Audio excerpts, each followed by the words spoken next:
ನಿಮ್ಮ ಮನೆ ಮನೆ ಬಾಗಿಲಿಗೂ ನ್ಯೂಸ್18 ಬಂದಿದೆ. ನಿಮ್ಮ ಸಮಸ್ಯೆಗಳನ್ನು ಕೇಳೋದಕ್ಕೆ, ನಿಮ್ಮ ಸಮಸ್ಯೆಗಳಿಗೆ ಧ್ವನಿಯಾಗೋದಕ್ಕೆ, ಸಂಬಂಧಪಟ್ಟಂತಹ ಅಧಿಕಾರಿಗಳಿಗೆ ನಿಮ್ಮ ಸಮಸ್ಯೆ ಏನು ಅನ್ನುವಂಥದ್ದನ್ನು ತಿಳಿಸೋದಕ್ಕೆ, ಈ ಮೂಲಕವಾಗಿ ನಿಮ್ಮ ಊರಿನಲ್ಲಿ ಆಗಬೇಕಾದಂತಹ ಬೆಳವಣಿಗೆ ಹಾಗೂ ಅಭಿವೃದ್ಧಿಯನ್ನು ಕಾಣುವಂಥ ನಿಟ್ಟಿನಲ್ಲಿ ನಾವು ಬಂದಿದ್ದೀವಿ. ಇದುವೇ ಇವತ್ತಿನ ವಿಶೇಷ, ನಮ್ಮೂರಲ್ಲಿ ನ್ಯೂಸ್18.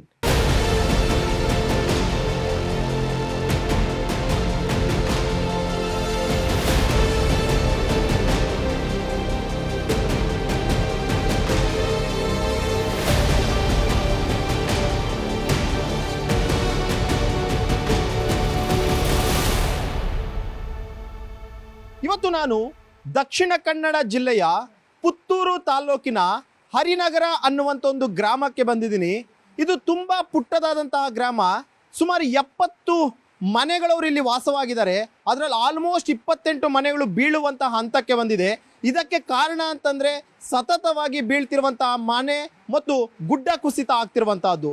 ಹಾಗಾದರೆ ಪದೇ ಪದೇ ಈ ರೀತಿಯಂಥ ಸಮಸ್ಯೆ ಆಗ್ತಿದ್ರೂ ಕೂಡ ಅಷ್ಟೇ, ಸಂಬಂಧಪಟ್ಟಂಥವ್ರು ಯಾವುದೇ ರೀತಿಯಾದಂತಹ ಒಂದು ಪರಿಹಾರವನ್ನು ಹುಡುಕುವಂಥ ಒಂದು ಕೆಲಸವನ್ನು ಮಾಡಿಲ್ಲ ಅನ್ನುವಂಥ ಒಂದು ಆಕ್ರೋಶವನ್ನು ಈ ಹರಿನಗರದ ಜನ ವ್ಯಕ್ತ ಮಾಡ್ತಾ ಇರುವಂಥದ್ದು. ಹಾಗಾದರೆ ಮಳೆಗಾಲದಲ್ಲಿ ಏನೆಲ್ಲ ರೀತಿಯಂಥ ಸಮಸ್ಯೆಗಳಾಗುತ್ತೆ ಅನ್ನುವಂಥದ್ರ ಬಗ್ಗೆ ಮಾತನಾಡೋದಕ್ಕೆ ಗ್ರಾಮದ ಜನರು ಕೂಡ ಈಗ ನನ್ನ ಜೊತೆ ಇದ್ದಾರೆ. ಅವ್ರನ್ನೇ ಒಬ್ಬೊಬ್ಬರನ್ನಾಗಿ ನಾನು ಮಾತನಾಡಿಸ್ತೀನಿ. ಸರ್ ಹೇಳಿ, ಪ್ರತಿ ಬಾರಿಯೂ ಕೂಡ ಅಷ್ಟೇ ಮಳೆ ಬಂದಂಥ ಟೈಮ್ನಲ್ಲಿ ಈ ಹರಿನಗರದಲ್ಲಿರುವಂಥ ಸುಮಾರು 70 ಫ್ಯಾಮಿಲಿಯವರು ಏನೆಲ್ಲ ಕಷ್ಟಗಳನ್ನು ಅನುಭವಿಸುವಂಥ ಸ್ಥಿತಿ ಇದೆ? ಇಲ್ಲಿ ಹೆಚ್ಚಾಗಿ ಇಲ್ಲಿ ಗುಡ್ಡ ಕುಸಿತ ಮತ್ತು ಈ ಧರೆ ಕುಸಿಯುವಂಥದ್ದು ಅದು ಹೆಚ್ಚಾಗಿ ಆಗಿದೆ. ಮತ್ತು ಸುಮಾರು 60ಕ್ಕಿಂತಲೂ ಹೆಚ್ಚು ಇಲ್ಲಿ ಮನೆ ಇದೆ.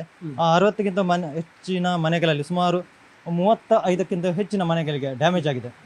ಮಣ್ಣು ಬೀಳುವಂಥದ್ದು ಅಥವಾ ಕಲ್ಲು ಬೀಳುವಂಥದ್ದು ಆಗಿದೆ. ಈಗ ಇದೊಂದು ಗುಡ್ಡ ಪ್ರದೇಶದಲ್ಲಿ ಇರುವಂಥ ಮನೆ ಆಗಿರುವುದರಿಂದ ಇವರಿಗೆ ಯಾವಾಗಾದರೂ ಮಳೆ ಬಂದರೆ ಆಗ ತಮ್ಮ ಜೀವ ಅಥವಾ ಪ್ರಾಣವನ್ನು ಕಾಪಾಡುವಂಥ ಪರಿಸ್ಥಿತಿ ಹೇಗೆ ಕಾಪಾಡಿಕೊಳ್ಳೋದು ಅಂತೇಳಿ ಭಯಪಟ್ಕೊಳ್ತಾ ಇದ್ದಾರೆ. ಈಗ ನೀವು ಹೇಳಿದ್ರಿ ಒಂದು ಆಲ್ಮೋಸ್ಟ್ ಒಂದು 30ಕ್ಕೂ ಹೆಚ್ಚು ಮನೆಗಳು ಸಂಕಷ್ಟದ ಸ್ಥಿತಿಯಲ್ಲಿದ್ದಾವೆ, ಬೀಳುವಂತ ಹಂತಕ್ಕೆ ಬಂದಿದೆ ಅಂತ ಹೇಳ್ಬಿಟ್ಟು. ಆ ಮನೇಲಿ ಇನ್ನೂ ವಾಸ ಮಾಡ್ತಿದಾರ ಅಥವಾ ಬೇರೆ ಕಡೆ ಏನಾದರೂ ಅವ್ರಿಗೆ ಪ್ರತ್ಯೇಕವಾಗಿ ವ್ಯವಸ್ಥೆಯನ್ನು ಮಾಡಲು ಇಡಲಾಗಿದೆಯಾ? ಅಂದರೆ ಪಂಚಾಯತ್ ಮೂಲಕ ಅವರಿಗೆ ಒಂದು ನೀವು ನಿಮ್ಮ ಮನೆಯಲ್ಲಿ ಇರುವುದು ನಿಮ್ಮ ಜೀವಕ್ಕೆ ಅಥವಾ ಪ್ರಾಣಕ್ಕೆ ಸ್ವಲ್ಪ ಆಪತ್ತಿದೆ ಅಂತ ಹೇಳಿ ನೀವು ನಿಮ್ಮ ರಿಲೇಟಿವ್ಸ್ ಯಾರಿದ್ದಾರೆ ಅವರ ಮನೆಗೆ ಹೋಗಿ ಅಥವಾ ಇಲ್ಲಿ ಬೇರೆ ಏನಾದರೂ ವ್ಯವಸ್ಥೆ ಮಾಡಿ ಅಂತೇಳಿ ಹೇಳಿದ್ದೇವೆ. ನಮ್ಮಲ್ಲಿ ಮೊನ್ನೆ ಹೈಸ್ಕೂಲಲ್ಲಿ ಅವರಿಗೆ ಒಂದು ಸ್ವಲ್ಪ ದಿನದ ಮಟ್ಟಿಗೆ ಉಳ್ಕೊಳ್ಳಿಕ್ಕೆ ನೀವು ಅಲ್ಲಿ ಹೋಗಿ ಇರ್ಬೋದಂತ ಹೇಳಿದ್ದೇವೆ. ಆ ಮೂಲಕ ಅಲ್ಲಿ ಕೆಲವರೆಲ್ಲ ಹೋಗಿದ್ದಾರೆ. ಇನ್ನು ಕೆಲವರು ನಾವು ನಮ್ಮ ಮನೆಯನ್ನು ಬಿಟ್ಟು ಎಲ್ಲಿ ಹೋಗಲ್ಲ ಅಂತೇಳಿ ಆ ಥರ ಹಠ ಮಾಡ್ತಾ ಇದ್ದಾರೆ.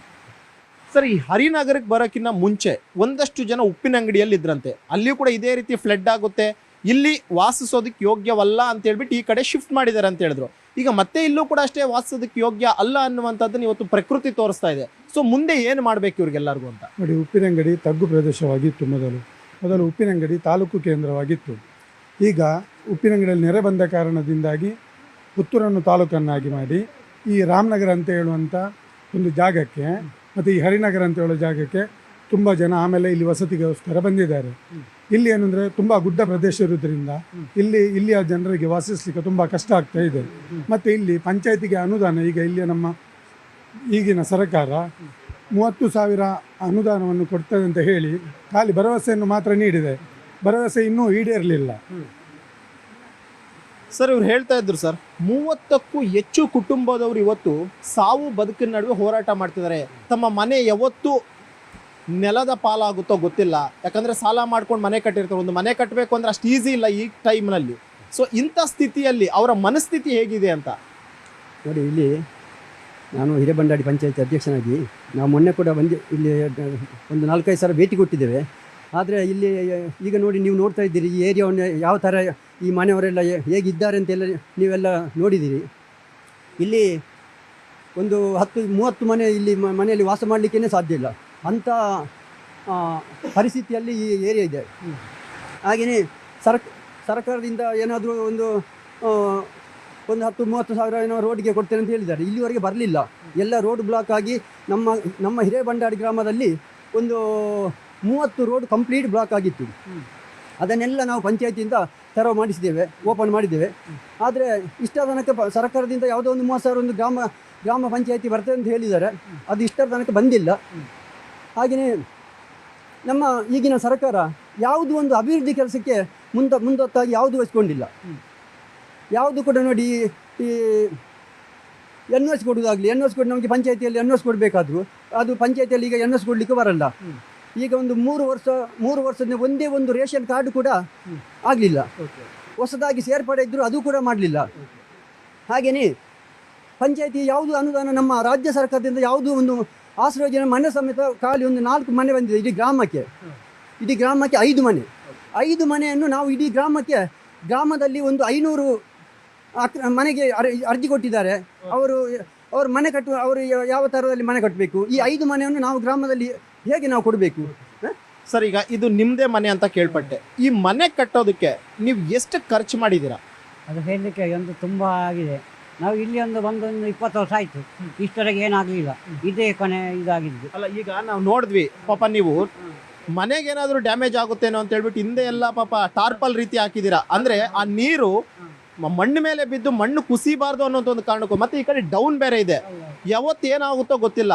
ಸೊ ನೀವು ಸಾಲ ಮಾಡ್ಕೊಂಡು ಮನೆ ಕಟ್ಟಿರ್ತೀರಾ. ಈಗ ಏನ್ ಅನ್ಸುತ್ತೆ ನಿಮ್ಗೆ ಈ ಸ್ಥಿತಿಯಲ್ಲಿ ಅಂತ? ನಿಘಂಟಂತ ಇಲ್ಲಿ ನಿಲ್ಲಲಿಕ್ಕೆ ಸಾಧ್ಯ ಇಲ್ಲ. ಬೇರೆ ಯಾವ್ದನ್ನ ಫಿಕ್ಸ್ ಮಾಡಬೇಕಂತ ನೋಡು ನಾವು. ಮತ್ತೆ ಡ್ಯಾಮೇಜ್ ಎಲ್ಲ ಬರ್ತದೆ, ಇಲ್ಲಿಂದ ಗುಡ್ಡ ಮಳೆ ಬರ್ತದೆ.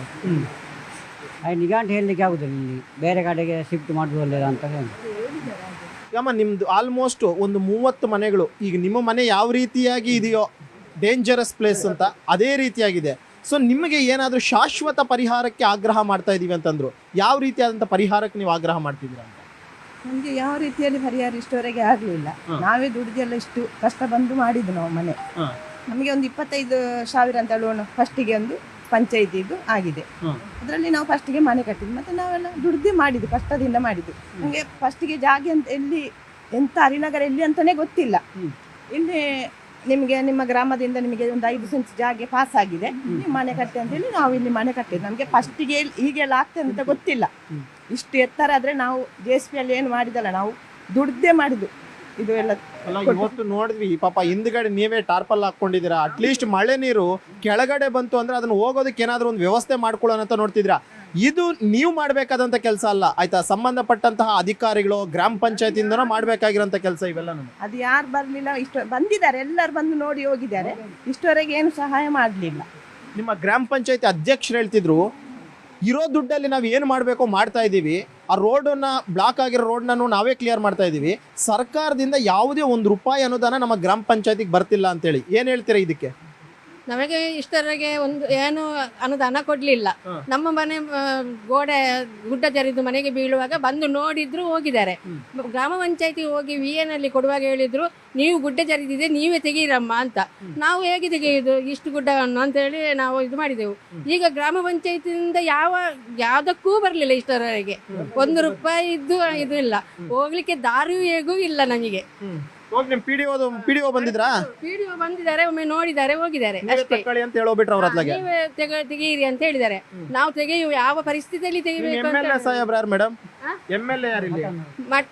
ಅಶೋಕ್ ರೈ MLA ಬಂದಿದ್ರಾ? ಇಲ್ಲ, ಅವರು ಬರ್ಲಿಲ್ಲ. ವೋಟ್ ಕೇಳಕ್ಕೆ ಓಟು ಕೇಳಿಕ್ಕೆ ಬರ್ತಾರೆ. ಈಗ ನಾವು ಕಾಯುದು ಅಷ್ಟೇ. ಈಗ ಇನ್ನು ಮುಂದೆ ಯಾರಾದ್ರೂ ಇಷ್ಟವರೆಗೆ ನೋಡಿದ್ರು ಹೋಗಿದ್ರು, ಇನ್ನು ಮುಂದೆ ಓಟಿಗೆ ಇಲ್ಲಿಗೆ ಬರ್ತಾರಲ್ಲ, ನಮ್ಮಲ್ಲಿ 4 ಓಟ್ ಇದೆ, ಯಾರಿಗೆ ಕೊಡ್ತೇವೆ ಅಂತ ನೋಡ್ತೇವೆ ಅಂತ. ಯಾರಾದ್ರೂ ನಮ್ಮ ಗುಡ್ಡ ಜರಿಯುವಾಗ ಕಷ್ಟ ಕಾಲ ಬರುವಾಗ ಯಾರಾದ್ರೂ ಇಷ್ಟವರೆಗೆ ಬರದವರು ಇನ್ನು ಓಟಿಗೆ ಯಾಕೆ ಬರ್ತಾರೆ? ಈಗ ಪ್ರಶ್ನೆ ಹಾಕಿ ಕೂತಿದ್ದೇವೆ. ಇವ್ರು ಹೇಳ್ತಾ ಇದ್ರು ಮೇಡಮ್, MLA ಅವರು ವೋಟ್ ಕೇಳೋವಾಗ ಓಡೋಡ್ ಬಂದ್ರು, ಕೈ ಮುಗಿದ್ರು, ವೋಟ್ ಕೇಳ್ಕೊಂಡೋದ್ರು. ಈಗ ಗುಡ್ಡ ಕುಸಿತಾ ಐತೆ, ಸಂಕಷ್ಟದಲ್ಲಿ ಇದೀವಿ, ಅಟ್ಲೀಸ್ಟ್ ಈ ಕಡೆ ಕೂಡ ಅಷ್ಟೇ ಅವ್ರು ಬರ್ತಿಲ್ಲ ಅಂತ ಹೇಳ್ತಿದ್ರಲ್ಲ, ಅವ್ರು ಏನ್ ಹೇಳ್ತಾರೆ? ಎಲ್ಲಾ ವರ್ಷ ಬರುದು ಓಟಿಗೆ ಮಾತ್ರ, ಕಷ್ಟಕ್ಕೆ ಯಾರು ಬರುದಿಲ್ಲ ಸರ್, ಯಾರು ಸಹ ಬರುದಿಲ್ಲ. ನಮ್ಮ ಮನೆ ನಾವು ರಾತ್ರಿ ಮಲಗಿದ್ರೆ ಬೆಳಿಗ್ಗೆ ಎದ್ದೇಳುವಂತ ಪರಿಸ್ಥಿತಿ ನಾವು ಇಲ್ಲ, ನಮ್ಗೆ ಧೈರ್ಯವೂ ಇಲ್ಲ ಎದ್ದೇಳ್ತೇವೆ. ಅಂದ್ರೆ ಒಂದು ಕೊಸಿ ಇದೆ, ನಾವು ರಾತ್ರಿ ಮಲಗುವ ಎಲ್ಲರೂ ಮಕ್ಕಳು ನಾವು ಎಲ್ಲರೂ ಒಟ್ಟಿಗೆ ಮಲಗುದು, ಹೋದ್ರೆ ಎಲ್ಲರೂ ಒಟ್ಟಿಗೆ ಹೋದು ಅಂತೇಳಿ ಇಲ್ಲಿಯೇ ಕೂತ್ಕೊಂಡಿದ್ದೇವೆ, ಅಷ್ಟೇ ಇರುವುದು. ಮತ್ತೆ ಪಂಚಾಯತಿಯನ್ನು ನಂಬಿ ಅವ್ರು ಯಾರು ಯಾವುದಕ್ಕೂ ಬರುವುದಿಲ್ಲ, ಅಷ್ಟು ಓಟಿಗೆ ಮಾತ್ರ ಬರುದು ವರ್ಷ. ಈಗ ಮಾತ್ರ ಪದೇ ಬಂದ್ರು, ಏಕೆ ಗುಡ್ಡೆ ಕುಸಿದ ಕಾರಣ ಬಂದು ನೋಡಿ ಹೋಗ್ತಾರೆ, ಅಷ್ಟು ಮಾತ್ರ. ಅವ್ರು ಹೇಳ್ತಾ ಇದ್ರು, ರಾತ್ರಿ ಮಲಗಬೇಕಾದ್ರೆ ನಾವು ಬೆಳಗ್ಗೆ ಎದ್ದೋಳ್ತಿಲ್ವ ಅಂತ ಗೊತ್ತಿಲ್ಲ ನಮ್ಗೆ, ಯಾಕಂದ್ರೆ ಒಂದ್ ವೇಳೆ ಸತ್ರೆ ರಾತ್ರಿ ಎಲ್ಲರೂ ಸಾಯೋಣ ಅಂತ ನಿರ್ಧಾರಕ್ಕೆ ಆಲ್ರೆಡಿ ಬಂದ್ಬಿಟ್ಟಿದೀವಿ ನೀವು ಅಂತ. ಈ ಮಾತುಗಳು ಸರ್ಕಾರಕ್ಕೆ ಕೇಳ್ತಿಲ್ಲ ಅಂತಾನೆ ಹೇಗೆ? ಸರ್ಕಾರಕ್ಕೆ ಇದಕ್ಕಿಂತ ಮೊದಲು ಕೇಳೇ ಇಲ್ಲ. ನಮ್ಮ ನಾನು ಹುಟ್ಟುಗಿಂತ ಮುಂಚೆ ಸಹ ಇದು ರೋಡ್ ಹೇಗೆ ಇತ್ತು ಹಾಗೆ ಉಂಟು, ಇಲ್ಲಿ ತನಕ ಏನೂ ಆಗ್ಲಿಲ್ಲ. ಮೊನ್ನೊಂದಲ್ಲಿ ಕೆಲಸ ಮಾಡಿದ್ರು, ಅದು ಪಂಚಾಯತ್ ಅವರು ಮಾಡಿದ್ರು, ಇದು ಶಾಸಕರ ಆದ್ರಿಂದ ಏನು ಬರ್ಲಿಲ್ಲ. ಅಲ್ಲಿ ರೋಡ್ ಉಂಟು, ನೀವು ಬರುವಾಗ ಗಮನಿಸಿದ್ರೆ ಗೊತ್ತಿಲ್ಲ, ಅಲ್ಲಿ ಡೌನ್ ಹತ್ರ ಅಲ್ಲಿ ಒಂದು ಸಾಧಾರಣ ಒಂದು 20 ಜನ ಬಿದ್ದು ಕೈಕಾಲಿ ಗಾಯ ಮಾಡಿದ್ರೆ ಏನು ಗೊತ್ತಿಲ್ಲ. ಒಬ್ಬರಿಗೆ ಆಸ್ಪತ್ರೆಗೆ ದಾಖಲಾಗಿದ್ರು ಇಲ್ಲಿ ಅವರು ಕೆಳಗೆ ಟೀಚರ್. ಇಲ್ಲಿ ತನಕ ಏನು ಮಾಡ್ಲಿಲ್ಲ. ಪಂಚಾಯತಿಗೆ ಎಷ್ಟೋ ಅರ್ಜಿ ಕೊಟ್ಟಿದ್ದಾರೆ, ಎಲ್ಲ ಕೊಟ್ಟಿದ್ದಾರೆ, ಏನು ಮಾಡ್ಲಿಲ್ಲ. ಮೊನ್ನೆ ಬಂದ್ರು, ಕೊಟ್ಟು ತೆಗೆದ್ರು ಹೋದ್ರು. ಶಾಸಕರು ಇಲ್ಲಿ ತನಕ ಬರ್ಲಿಲ್ಲ. ಮತ್ತೆ ಮಣ್ಣು ಸಹ ಹಾಗೆ, ನಮ್ಮದು ಹಾಗೆ ಉಂಟು, ಬೇಕಾದ್ರೆ ಅಲ್ಲಿ ನೋಡಿ ನೀವು ಫೋಟೋದಲ್ಲಿ ಎಲ್ಲ ಹಾಗೆ ಉಂಟು. ಇಲ್ಲಿ ತನಕ ನನ್ನ ಕೈಕಾಲನ್ನು ನಾನೇ ಎಂತ ಸವಿದು ಇದು ಮಾಡಿದ ಯಾರು ಏನು ಬರ್ಲಿಲ್ಲ. ಇಡೀ ಮಣ್ಣನ್ನು ನಾನು ಒಬ್ಬನೇ, ನಾನು ಹೆಮ್ಮೆ ಇದೆ. ಸರ್ಕಾರದವ್ರು ಏನು ಮಾಡುದಿಲ್ಲ. ಎಷ್ಟು ಅಂತ ಹೇಳುದು, ನೀವು ರಕ್ಷಣೆ ಮಾಡ್ಕೊಳ್ಬೇಕು ಇವತ್ತಷ್ಟೇ. ಸರ್ಕಾರ ರಕ್ಷಣೆ ಮಾಡುತ್ತೋ ಅನ್ನೋ ಭರವಸೆ ನಿಮ್ಗಿಲ್ಲ. ಇಲ್ಲ. ಮತ್ತೆ ನಿನ್ನೆ ಅವ್ರು ಹೇಳಿದಾಗೆ ನಿನ್ನೆ ಒಂದು 11:30 ಆಗಿದೆ, ಮೇಲಿಂದ ಗುಡ್ಡ ಜರಿತುಂಟು. ನಾವು ಇಲ್ಲಿ ತನಕ ಮಂಡಿ ತನಕ ನೀರಿತ್ತು, ಅಲ್ಲಿಂದ ನಡ್ಕೊಂಡು ಬಂದು ಇಲ್ಲಿ ಕೆಳಗೆ ಯಾದವಣ್ಣನವರ ಮಲೆಯಲ್ಲಿ ವಾಸ ಮಾಡಿದ್ದು. ರಾತ್ರಿ 1 ದಿನ ಕಳೆದ್ವಿ. ನಮಗೆ ಧೈರ್ಯವೇ ಇರಲಿಲ್ಲ, ತಪ್ಪಿದ್ರೆ ವಯನಾಡೆ ಆಗ್ತಿತ್ತು ಅನ್ನೋ ಪರಿಸ್ಥಿತಿ ಆಗಿತ್ತು. ನೋಡಿ ಸರ್, ಅವಾಗಲೂ ಒಬ್ರು ಹೇಳ್ತಾ ಇದ್ರು, ಈಗ ಅಧಿಕಾರಿಗಳು ಏನು ಹೇಳ್ತಿದ್ದಾರೆ ಅಂತಂದ್ರೆ ಗುಡ್ಡ ಕುಸಿತಾ ಇದೆ ಅಂತ ನೀವು ಅವ್ರ ಸಂಪರ್ಕ ಮಾಡಿದ್ರೆ ನಿಮ್ಮ ಫ್ಯಾಮಿಲಿ ರಿಲೇಟಿವ್ಸ್ ಯಾರಾದ್ರೂ ಇದ್ರೆ ಅವ್ರ ಮನೆಗೆ ಹೋಗ್ಬಿಡಿ ಅಂತಾರಲ್ಲ. ಅಟ್ಲೀಸ್ಟ್ ನಿಮ್ಮನ್ನ ಇಲ್ಲಿ ಸುರಕ್ಷಿತವಾಗಿ ಇಡೋದಕ್ಕೆ ನಾವು ಏನು ಮಾಡಬೇಕು ಅನ್ನೋಂಥ ಒಂದು ಮುಂದಾಲೋಚನೆ ಮಾಡ್ತಿಲ್ವಲ್ಲ ಅಧಿಕಾರಿಗಳು, ಏನು ಹೇಳ್ತೀರಾ ಅವ್ರಿಗೆ ಅಂತ? ಅದು ಯಾರು ಕೂಡ ಮುಂದೆ ಬರ್ತಿಲ್ಲ. ಅವರು ಬಂದು ಹೇಳ್ತಾರೆ ನಾವೆಲ್ಲ ವ್ಯವಸ್ಥೆಗಳು ಮಾಡ್ತೇವೆ ಅಂತ, ಅದು ಮುಂದೆ ಬಂದು ಯಾರು ಮಾಡಿದ್ರು. ರಾತ್ರಿ ಎಲ್ಲ ನಾವೆಲ್ಲ ಹುಡುಗರೆಲ್ಲ ಹೋಗಿ ಎಲ್ಲೆಲ್ಲಿ ಸೇಫ್ಟಿಗೆ ಬೇಕು ಅವರೆಲ್ಲ ಕೆಳಗೆ ತಂದೆಲ್ಲ ವ್ಯವಸ್ಥೆ ಮಾಡಿದೆವು. ಮತ್ತು ಸರ್ಕಾರದಿಂದ ಕೂಡ ಹಾಗೆ ಅಷ್ಟೇ, ಬರೆ ಜರ್ಜಿ ಅಂತ ಸರ್ಕಾರದ ಬಂದು ಇದು ತಿರುಗಿ ಕೂಡ ನೋಡೋದಿಲ್ಲ. ಇವತ್ತು ಕೂಡ ಅಶೋಕ್ ಕುಮಾರ್ ಇವರು ಬಂದೇ ಇಲ್ಲ, 1 ತಿಂಗಳ ಹತ್ರ ಆಯಿತು ಬರಲಿಲ್ಲ. ಯಾಕೆ ಈ ಥರ ಮಾಡಿದ್ರೆ ನನಗೆ ಗೊತ್ತಾಗಿದೆ. ಎಷ್ಟೋ ಸಾರಿ ಹೇಳಿದೆವು ಏನು ಬರಲಿಲ್ಲ ಯಾಕೆ ಅಂತ. ಬರ್ತಾರೆ ನಾಳೆ ಬರ್ತಾರೆ, ಇವತ್ತು ಬರ್ತಾರೆ, ಇನ್ನೂ ಕೂಡ ಬಂದಿಲ್ಲ. ನಮ್ಮ ಕೂಡ ಶಾಸಕರು ಇದ್ದಾರಾ ಇಲ್ವ ಅಂತ ನಮ್ಗೆ ಗೊತ್ತಾಗೋದಿಲ್ಲ. ನೋಡಿ ಸರ್, ಅವ್ರು ಎಷ್ಟು ಆಕ್ರೋಶವಾಗಿ ಹೇಳ್ತಿದ್ದಾರೆ ಅಂತಂದ್ರೆ 1 ತಿಂಗಳಿಂದ ಸಮಸ್ಯೆ ಅನುಭವಿಸ್ತಾ ಇದ್ದೀವಿ, ಶಾಸಕರ ಗಮನಕ್ಕೆ ಕೇಳಿದೀವಿ, ಅಟ್ಲೀಸ್ಟ್ ಸೌಜನ್ಯಕ್ಕಾದ್ರೂ ಅಟ್ಲೀಸ್ಟ್ ಏನಾಗಿದೆ ಪರಿಸ್ಥಿತಿ, ಹೇಗಿದ್ದಾರೆ ಅವರು ಅಂತ ನೋಡಕ್ ಬಂದಿಲ್ಲ ಅಂತಲ್ಲ. ಎಂತ MLA ಅವರು ಅಂತ ಕೇಳ್ತಾರೆ ಅವರು. ಅದು ಸರಿ, ಅವ್ರು ಹೇಳೋದು ಸರಿ. ಮತ್ತೆ ಇವರೊಂದು 1 ವರ್ಷ ಹಿಂದೆ ಬಂದರು, ಒಂದು ಮದುವೆ ಕಾರ್ಯಕ್ರಮ ಬಂದರು. ಅಲ್ಲಿ 4 ಜನ ಕೇಳಿದ್ರು, ಹಿಂಗೆ ರೋಡು ಎಲ್ಲ ಹೋಗಿದೆ, ಇಲ್ಲಿ ಆ ರೋಡ್ಗೆ ಇದು ಮಾಡ್ತೀವಿ, ನೀವು ನಾಳೆ ಇಲ್ಲ ಪುತ್ತೂರಿಗೆ ಬನ್ನಿ ಅಂತವ. ಸುಮಾರು ಜನ ಒಂದು 18 ಜನ ಪುತ್ತೂರಿಗೆ ಹೋದ್ರು. ಪುತ್ತೂರಿಗೆ ಹೋದಾಗ ನಿಮಗೆ 16 ಲಕ್ಷ ಸಾಂಕ್ಷನ್ ಆಗಿದೆ, ಇಲ್ಲಿವರೆಗೆ ಬರಲಿಲ್ಲ. ರೋಡ್ ರಿಪೇರಿಯೂ ಆಗಲಿಲ್ಲ. ಅಲ್ಲಿ ನೀವು 8 ಜನ ಗಾಡಿಯಿಂದ ಬಿದ್ದು ಸತ್ತಿದ್ದಾರೆ ಅಂತ, ಗಾಯ ಆಗಿ ಆಸ್ಪತ್ರೆಗೆ ಅಡ್ಮಿಟ್ ಆಗಿದ್ದಾರೆ. ಅದ್ರ ಪ್ರಶ್ನೆ ಏನೂ ಇಲ್ಲ. ಅದು ಮಾಡಿ ಯಾರು ಮಾಡಬೇಕು? MLA ಆದ ಶಾಸಕರು ಮಾಡಬೇಕಿದೆ ಅಂತಂದ್ರೆ ರೋಡಲ್ಲಿ ಬಿದ್ದು ಸಾಯ್ತಾ ಇದೀವಿ ಅಂತಂದ್ರು ರೋಡ್ ಮಾಡಲ್ಲ. ಇಲ್ಲಿ ಗುಡ್ಡ ಕುಸಿತ ಆಗಿ ಮನೆಗಳು ಕೊಚ್ಚೋಗ್ತಾ ಇದೇವೆ ಅಂತಂದ್ರೆ ಅದನ್ನು ಸರಿ ಮಾಡಲ್ಲ. ಬರಲಿಲ್ಲ, ಯಾವ್ದಕ್ಕೂ ಬರಲಿಲ್ಲ. ಬಾಪ್ದವ್ರು ಮನೆ ಬಿಟ್ಟು ಇನ್ನೊಂದು ಮನೇಲಿ ಬಾಡಿಗೆ ಹೋಗಿದ್ದಾರೆ, 4-5 ಜನ ಮೇಲೆ ಇದ್ದವ್ರು, ಗುಡ್ಡದವರು. ಅವ್ರು ಏನು ಮಾಡಿ ಜೀವನ ಮಾಡಬೇಕು? ಗೈಯಲ್ಲಿ ಜೀವ ಹಿಡ್ಕೊಂಡು ಹೋಗಿದ್ದಾರೆ. ಅಂತ ಪರಿಸ್ಥಿತಿ ಬಂದಿದೆ ಇಲ್ಲಿಗೆ. ಈಗ ನಿಮ್ಮವರೆಲ್ಲ ಹೆಂಗೆ ಹೇಳ್ತಿದಾರೆ ಅಂತಂದ್ರೆ ನಿಮ್ಮೂರು ಅನ್ನುವಂಥದ್ದು ಸರ್ಕಾರಕ್ಕೆ ಬೇಡಲೇಬೇಡ ಅನ್ನುವಂಥ ನಿರ್ಧಾರಕ್ಕೆ ಸರ್ಕಾರ ಬಂದಿದೆ ಅನ್ನೋ ಮಟ್ಟಕ್ಕೆ. ಯಾಕಂದ್ರೆ ಯಾವುದೇ ಅಭಿವೃದ್ಧಿಗಳಿಲ್ಲ, ಸಮಸ್ಯೆಗಳು ಕಣ್ಮುಂದೆ ಕಾಣ್ತಿದ್ರು, ಪರಿಹಾರ ಇಲ್ಲ. ಹೌದು ಸರ್, ನಮ್ಮ ಮನೆ ಮೇಲೆ ಇರುವುದು ಎಲ್ಲ ಹೋಗಿದೆ. ನಾವು ನಮ್ಮ ಅತ್ತೆ ಮನೆಯಲ್ಲಿ ಇದ್ದೇವೆ. ಇದು ವಾಸ ಮಾಡಲಿಕ್ಕೆ ಆಗುದಿಲ್ಲ, ಎಲ್ಲ ಹೋಗಿ ಅಲ್ಲಿ ಮೇಲೆ ಇರುವುದು. ಸೂಕ್ತ ಪರಿಹಾರ ನಮಗೆ ಕೊಡಬೇಕು. ಈಗ ಸರ್, ಈಗ ಆಲ್ಮೋಸ್ಟ್ ಒಂದು 28-30 ಮನೆಗಳವರು ಆಲ್ಮೋಸ್ಟ್ ಎಲ್ಲ ಗಂಜಿ ಕೇಂದ್ರ ಅಂತ, ಸಾಂತ್ವನ ಕೇಂದ್ರ ಅಂತ ಶಿಫ್ಟ್ ಮಾಡಿದಾರ, ಅಥವಾ ಅವ್ರು ಇವತ್ತು ಎಲ್ಲಿದ್ದಾರೆ ಅವರೆಲ್ಲರೂ ಅಂತ? ಅವರೀಗ ಸಂಬಂಧ ಮನೆಯಲ್ಲಿ ಇದ್ದಾರೆ. ಮೊನ್ನೆ AC ಅವರೇನು ಬಂದಿದ್ದಾರೆ, ಬಂದು ನೀವು ನಾವು ಸಂಬಂಧ ಮನೆಗೆ ಹೋಗಿ ಇಲ್ಲಿ ನಿಲ್ಬೇಡಿ ಅಂತ ಹೇಳಿದ್ದಾರೆ. ಆನಂತರ ಏನೋ ರೆಸ್ಪಾನ್ಸ್ ಇಲ್ಲ. ಎಲ್ಲ 5 ಸೆನ್ಸ್ ಮನೆ ಕಟ್ಟಿ ಇರೋದು. ಅವರಿಗೆ ಒಂದು ವೇಳೆ ಹಾಗೆ ಇರಬಾರ್ದು ಅಂತ ಹೇಳಿದ್ರೆ ಅವರು ಮನೆಗೆ NOC ಕೊಡಬಾರ್ದಿತ್ತು, ಅಂದರೆ ಪರ್ಮಿಷನ್ ಕೊಡಬಾರ್ದಿತ್ತು ಮನೆ ಕಟ್ಟಲಿಕ್ಕೆ. ಪರ್ಮಿಷನ್ ಕೊಟ್ಟು ಈಗ ನೀವು ಮನೆ ಬಿಟ್ಟು ಹೋಗಿ ಅಂತ ಹೇಳಿದ್ದಾರೆ ಅಧಿಕಾರಿಗಳು. ಉಡಾಫೆ ಮಾತಾಡಿದ್ದಾರೆ. ಮತ್ತು ಮೊನ್ನೆ ಮಾಜಿ ಶಾಸಕರು ಬಂದರು, 5 ಸೆನ್ಸ್ ಜಾಗ ಕೊಡ್ತಾರೆ ಅಂತ ಹೇಳಿದ್ದಾರೆ ಮಾಜಿ ಶಾಸಕರು ಸಂಜೆ ಮಠಂದರು ಅವರು. ಆನಂತರ ಅಧಿಕಾರಿಗಳು ಯಾರು ಬರಲಿಲ್ಲ, ಶಾಸಕರು ಬಂದೇ ಇಲ್ಲ. ಈ ಕಡೆ ಮಾಜಿ ಶಾಸಕರು ಬಂದು 5 ಸೆನ್ಸ್ ಜಾಗ ಕೊಡ್ತೇವೆ ಅಲ್ಲಿ ಇರ್ಬೋದು ಅಂತ ಹೇಳಿದ್ದಾರೆ. ಅದೇ ಶಾಸಕರು ಬಂದಿಲ್ಲ, ಅಧಿಕಾರಿಗಳು ಬಂದಿಲ್ಲ. ಇಷ್ಟು ದೊಡ್ಡ ಮನೆ ಒಂದು ಮನೆ ಕಂಪ್ಲೀಟ್ ಹೋಗಿದೆ, ಒಂದು 2-3 ಮನೆ ಕಂಪ್ಲೀಟ್ ಹೋಗಿದೆ. ಆದರೂ ಇಲ್ಲಿವರೆಗೆ ಯಾವುದು ರೆಸ್ಪಾನ್ಸ್ ಬಂದಿಲ್ಲ ಅವರಿಗೆ. ಈಗ ನಾವು ಮುಂದಿನ ಕ್ರಮ ಏನು ಅಂತೇಳಿ ನಾವು ಇನ್ನು ಮುಂದಿನ ದಿನದಲ್ಲಿ ನಾವು ಹೇಳ್ತೇವೆ. ಸರ್, ಇವರು ಒಂದು ಮಾತು ಹೇಳ್ತಾ ಇದ್ರು, ಇಲ್ಲಿ ಮನೆ ಕಟ್ಟೋದಕ್ಕೆ NOC ಕೊಟ್ಟೋರು ಇವರೇ, ನಾವು ಸಾಲ ಮಾಡ್ಕೊಂಡು ಮನೆನೂ ಕಟ್ಟಿದ್ದಾಯ್ತು, ಈಗ ಈ ಮನೆ ಬೇಡ, ಇಲ್ಲಿ ಉಳ್ಕೊಳ್ಳೋದಕ್ಕೆ ಆಗೋದಿಲ್ಲ, ಬೇರೆ ಕಡೆ ಹೋಗಿ ಅಂತಂದ್ರೆ ಎಲ್ಲಿಗೆ ಹೋಗ್ಬೇಕು ನಾವು ಅಂತ ಕೇಳ್ತಿದ್ದಾರೆ ಇವರು. ಸರ್, ಈಗ ಒಂದು 35 ವರ್ಷದಿಂದ ಇಲ್ಲಿ ಇದ್ದಾರೆ ಮನೆಯಲ್ಲಿ ಕಟ್ಕೊಂಡು. ಇವರೇ ಕೊಟ್ಟೋದಲ್ಲ, ಲೆಸದ್ದೆಲ್ಲ ಕೊಟ್ಟದ್ದು. ಇವಾಗ ಕೊಡುವಾಗ ಗೊತ್ತಿರಲಿಲ್ವಾ ಇದು ಸೂಕ್ತವಾದ ಸಾಲ ಅಲ್ಲ ಅಂತ? ಈಗ ಕೊಟ್ಟ ಮೇಲೆ ಇದೆ. ಈಗ ಏನಾದ್ರು ಅನಾಥರಾದ ಇವರು ಬಂದು ನೋಡ್ಬೇಕಲ್ಲ. ಇಷ್ಟೆಲ್ಲ ಆಗ್ತಿದ್ರು ಕೂಡ ಅಷ್ಟೇ ನಮ್ಮ ಸಮಸ್ಯೆಗಳು ಸರ್ಕಾರಕ್ಕೆ ಯಾಕೆ ಕಾಣ್ತಿಲ್ಲ ಅಂತ. ಗ್ರಾಮ ಮಟ್ಟದಲ್ಲಿ ಪಂಚಾಯತಿಯಲ್ಲಿ ಆಗುವಂಥದ್ದನ್ನು ನಾವು ಆದಷ್ಟು ನಮ್ಮ ಕೈಲಿ ಆದಷ್ಟು ಮಾಡಿದ್ದೇವೆ. ಈಗ ಶಾಸಕರು ಹೇಳ್ತಿದ್ದಾರೆ ನಮ್ಮ ಕಡೆಯಿಂದ ಬೇಕಾದಷ್ಟು ಇದು ಅನುದಾನ ಉಂಟು ಅಂತ. ತಕ್ಷಣಕ್ಕೆ 5 ಲಕ್ಷ ಪರಿಹಾರ ಕೊಡ್ಬೇಕಂತ ಹೇಳಿದ್ದಾರೆ ಅಧಿಕಾರಿಗಳಿಗೆ. ಆದರೆ ಇಲ್ಲಿ ತನಕ ಬಂದಿಲ್ಲ. ಡ್ಯಾಮೇಜ್ ಆದ ಮನೆಗಳಿಗೆ ತಕ್ಷಣಕ್ಕೆ 1,20,000 ಕೊಡ್ಬೇಕಂತ ಹೇಳಿದ್ದಾರೆ. ಆದರೆ ಅವರು ಮೀಡಿಯಾಕ್ಕೆ ಮಾತ್ರ ಹೇಳ್ತಾರೆ ಹೊರತು ವಾಸ್ತವವಾಗಿ ಅಂತಹ ಪರಿಸ್ಥಿತಿ ಇಲ್ಲ ಇವಾಗ. ಈಗ ನಿಮ್ಮ ಒಂದು ಒತ್ತಾಯ ಏನು ಸರ್? ಈಗ ಒಂದು ಪರಿಹಾರ ಅಂತ ನೀವು ಒತ್ತಾಯ ಮಾಡ್ತಿದ್ರಿ, ಶಾಸಕರು ಹೇಳಿದಾರಂತ ಆಲ್ರೆಡಿ ಮನೆ ಕಳ್ಕೊಂಡಿದ್ರೆ 5 ಲಕ್ಷ, ಡ್ಯಾಮೇಜಸ್ ಆಗಿದ್ರೆ 1,20,000 ರೂಪಾಯಿ ಅಂತೇಳಿ. ಅಷ್ಟು ಕೊಟ್ಟರೆ ಸಾಕಾ ಅಥವಾ ಬೇರೆ ರೀತಿಯಂಥ ಪರಿಹಾರಕ್ಕೆ ನೀವೇನಾದರೂ ಬೇಡಿಕೆ ಇಡ್ತಿದ್ದೀರಾ? ಇಲ್ಲಿ ನಾನು ಏನು ಹೇಳೋದಂದರೆ, ಒಂದು ಮನೆಗೆ ಎಷ್ಟು ವೆಚ್ಚ ಉಂಟು ಅದಕ್ಕೆ ಕೊಡಬೇಕಾಗೋದೊಂದು, ಅದಕ್ಕೆ ಎಷ್ಟಾಗ್ತದೆ ಅವ್ರು ಕೊಡಬೇಕು. ಇಲ್ಲದವರು ಅವರಾಗಿ ಕೆಲಸ ಮಾಡಬೇಕು. ಒಂದು ಪಂಚಾಯತ್ ಅವರ ಅಲ್ಲಿಗೆ ಯಾರು ಜನ ಇದ್ದಾರೆ ಅದಕ್ಕೆ ಮಾಡಿ ಕೊಡಬೇಕು. ಫಸ್ಟ್ ಆಫ್ ಆಲ್ ಒಂದು ಮನೆಯವರಿಗೆ. ಮತ್ತೊಂದು ರೋಡಿನ ವಿಷಯದಲ್ಲಿ, ರೋಡಿನಲ್ಲಿ 20 ವರ್ಷದಿಂದ ಒಂದು ಪಂಚಾಯತ್ ಆಗಲಿ ಒಂದು ಗೌರ್ಮೆಂಟಿಂದಾಗಿ ಯಾವತ್ತು ಕೇಳಿದರೆ ಇಷ್ಟು ಹೇಳ್ತಾರೆ, ನಮ್ಮ ಪಂಚಾಯತ್ ಬರೋದಿಲ್ಲ, ನಮಗೆ ಹಣ ಸಿಗೋದಿಲ್ಲ, ಇದರಲ್ಲಿ ಏನು ಸಿಗೋದಿಲ್ಲ. ಇವರು ಮಳೆ ಬಂದಾಗ JCBಗಳನ್ನ ಕಳಿಸಿ ಮಣ್ಣು ತೆಗೆಯುವಂಥ ಕೆಲಸ ಮಾಡೋಂಥವ್ರು ಮಳೆ ಬೀಳೋದಕ್ಕಿಂತ ಮುಂಚಿತವಾಗಿ ಯಾಕೆ ಕೆಲಸಗಳು ಮಾಡಲ್ಲ ಅಂತ ಇವರು. ಅದು ಅವ್ರಿಗೆ ಗೊತ್ತಾಗಬೇಕು, ಅದು ಏನು ಮಾಡಬೇಕು ಎಂಥದ್ದು ಅಂತವ. ಬಂದು ಭೇಟಿ ಕೊಟ್ಟು ಅವ್ರಿಗೇನು ಗೊತ್ತಾಗ್ತದೆ, ಆಗಿದ್ದಾಗಲಿ ನಷ್ಟ ಅಂತ ಅವ್ರಿಗೆ ಇದಾಗ್ತದೆ. ಪಾಪದರಲ್ಲ ಇಲ್ಲಿ ಇರೋದು, ಅವ್ರು ಕೂಲಿ ಕೆಲಸ ಮಾಡಿ MLA ಬಂದಿದ್ದು ಎಂಥದ್ದು ಅಧಿಕಾರಿಗಳು ಬಂದು ನೋಡಬೇಕು ಎಂತ ಮಾಡಬೇಕು ಎಂಥದ್ದು ಮಾಡ್ದಲ್ಲಿ ಅಲ್ಲಿ ಬಾಯಿ ಮಾತಿನಲ್ಲಿ ಸ್ಟೇಟ್ಮೆಂಟ್ ಕೊಟ್ಟರೆ ಆಯ್ತಾ? ಅಲ್ಲಿ 10 ಲಕ್ಷ ಕೊಟ್ಟೆ, ಇಲ್ಲಿ 20 ಲಕ್ಷ ಕೊಟ್ಟೆ, ಬರೀ ಬಾಯಲ್ಲಿ ಘೋಷಣೆ ಮಾಡಿದ್ರೆ ಸಾಲೋದಿಲ್ಲ, ಕೊಡಬೇಕು, ಬಂದು ಮಾಡಬೇಕು, ಪರಿಹಾರ ಮಾಡಿಕೊಡ್ಬೇಕು. ಈಗ ಬಹುಶಃ ನಿಮ್ಮ ಒಂದು 60 ಮನೆಯಲ್ಲಿ ಒಂದು 60 ಜನನಾದರೂ ಸ್ಕೂಲ್ ಮಕ್ಕಳಿರ್ತಾರೆ, ಶಾಲೆಗೆ ಹೋಗುವಂಥ ಮಕ್ಕಳಿರ್ತಾರೆ. ಈ ರೀತಿಯಾಗಿ ಮಳೆ ಒಂದ್ಸಲಿ ಬೀಳಕ್ಕೆ ಶುರುವಾಯಿತು ಅಂದರೆ ನಿಮ್ಮ ದಕ್ಷಿಣ ಕನ್ನಡ ಜಿಲ್ಲೆಯಲ್ಲಿ ದಿನಪೂರ್ತಿ ಬೀಳ್ತಾನೆ ಇರುತ್ತೆ. ಆ ಮಕ್ಕಳ ಪರಿಸ್ಥಿತಿ ಏನು? ಆ ಶಾಲೆಗೆ ಹೋಗೋಕ್ಕೆ ಸರಿಯಾಗಿ ರಸ್ತೆ ಇಲ್ಲ ಅಂದ್ರೆ ನೀವೇ ಹೇಳಿದ್ರಿ, ಕಣ್ಣು ಮುಂದೆನೇ 10 ಆಕ್ಸಿಡೆಂಟ್ಸ್ ಆಗ್ತಿದೆ ಅಂತೇಳಿ. ಮಕ್ಕಳನ್ನ ಹೆಂಗೆ ಕಳಿಸ್ತೀರಾ ಶಾಲೆಗೆ ಅಂತ? ತುಂಬಾ ಕಷ್ಟ ಆಗ್ತದೆ. ಓರಡಿಯನ್ನು ಮಾಡ್ತೀನಿ 2-3 ವರ್ಷದ ಬೇಡಿಕೆ ಇಟ್ಟಿದ್ದೆ, ಓರಡಿ ಮಾಡಿದ್ರು. ಇನ್ನು ನೆಕ್ಸ್ಟ್ ಮಾಡ್ತೀನಿ, ನೀವು ಅಲ್ಲಿ ಬಂದು ಕೊಡಿ, ಅಲ್ಲಿ ಫೋಟೋ ತೆಗೆದು ಕೊಡಿ ಅಂತ ಹೇಳಿದ್ರು. ಫೋಟೋ ತೆಗೆದು ಕೊಟ್ಟರು ಕೂಡ ಓರಡಿಯನ್ನು ಮಾಡ್ತಿಲ್ಲ. ಎಷ್ಟೋ ಜನ ಬಿದ್ದರು. ಒಂದೊಂದೇ ಟೀಚರ್ ಸ್ಕೂಲಿಂದ ಹೋಗುವಾಗ ಅವರು ಕೂಡ ಮಾಸ್ಟರ್ ಕೂಡ ಬಿದ್ದರು. ತುಂಬಾ ಏಟಾಗಿತ್ತು.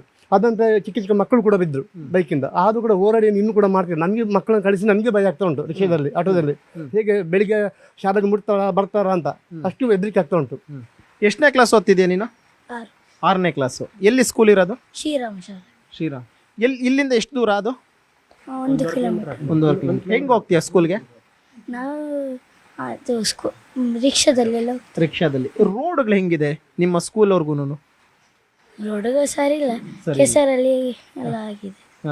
ಅಲ್ಲಿ ಬಸ್ಸಲ್ಲಿ ಹೋಗಿ ಹೋಗಿ ಕುಚ್ಚಿಗೊಂಡೆಲ್ಲ ಬಸ್ ಹೋಗಿ ಎಲ್ಲಾನು ಹಾಳಾಗ್ಬಿಟ್ಟಿದೆ. ನೋಡಿ ಸರ್, ಆ ಮಗು ಹೇಳ್ತಾ ಇದ್ದು ಸರ್, ಇದು ಈ ಊರಿನ ಸಮಸ್ಯೆ. ನಾಳೆ ಮತ್ತೊಂದು ಊರಿನ ಸಮಸ್ಯೆಯೊಂದಿಗೆ ನಿಮ್ಮ ಮುಂದೆ ಬರ್ತೀವಿ. ಅಲ್ಲಿವರೆಗೂ ನೋಡ್ತಾ ಇರಿ News 18, ಜಾಲ ನಮ್ಮದು, ಬಲ ನಿಮ್ಮದು.